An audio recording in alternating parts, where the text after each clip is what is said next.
सबको जैम से किया। मैं फिर पितर बाइबल से बुक नहीं से वचनों को लेकर आई हूँ।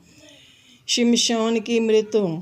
शिमशोन ने 2 स्त्रियों से धोखा खाया और एक स्त्री को उसने अपनी ताकत का राज बता दिया। उसने कहा, मेरे सिर पर कभी छुरा नहीं फिरा, मेरा सिर मुंडवाया जाए तो मैं सरदार मनुष्य हो जाऊंगा। उस स्त्री ने ये बात शिमशोन के दुश्मनों को पलितिशिया के सरदारों को बता दी और पलितिशियों के सरदारों ने उस शिमशोन को पकड़कर उसके सिर के वाल मुंडवा दिए, उसकी आंखें फोड़ डाली, उसको पीतल से बेड़ियों से जकड़कर बंदी गृह में डाल दिया और उसे चक्की पे सवाने लग गए।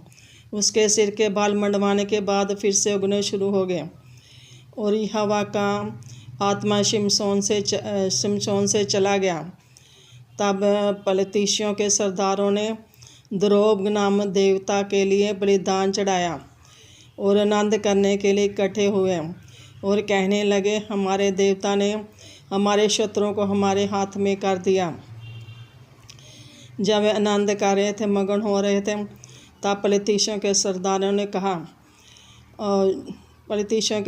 ने कहा, शिमशोन को बुलवाकर लाओ कि वह हमारे लिए तमाशा करे। तब शिमशोन को बंदी गृह से बुलवाया गया और उसको 2 खंभों के बीच में बांधा गया जिससे घर संभलता है, और वहाँ सारा घर लोगों से भरा हुआ था और पलितिशिया के सरदार भी वहाँ थे और छत पर लगभग 3000 स्त्री पुरुष थे जो शिमशोन को तमाशा करते देख रहे थे। तब शिमशोन ने कहा, हे यहोवा की दुहाई दी और कहा, हे प्रभु यहोवा मेरी सुधि ले।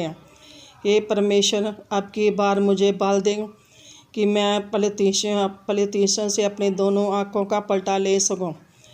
तब शिमशोन ने 2 खंभों को जिससे घर संभलता है, एक और दाहिनी और दूसरी बाईं हाथ से बल लगा दिया और शिमशोन ने कहा, पलितिशियों के संग मेरे भी प्राण जाए।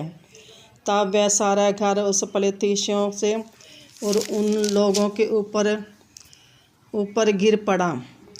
ऐसे इस प्रकार शिमशोन ने मरते समय भी कितने लोगों को मार दिया और उसकी शिमशोन की मृत्यु हुई। शिमशोन के भाई, उसके पिता के घराने के लोग उसको उठाकर ले गए।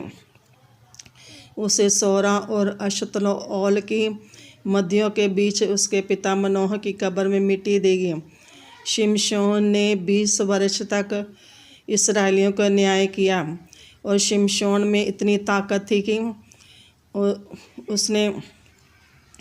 उसने अपनी ताकत का राज स्त्रियों को बता दिया और यहोवा उसके पास से चला गया। आमीन।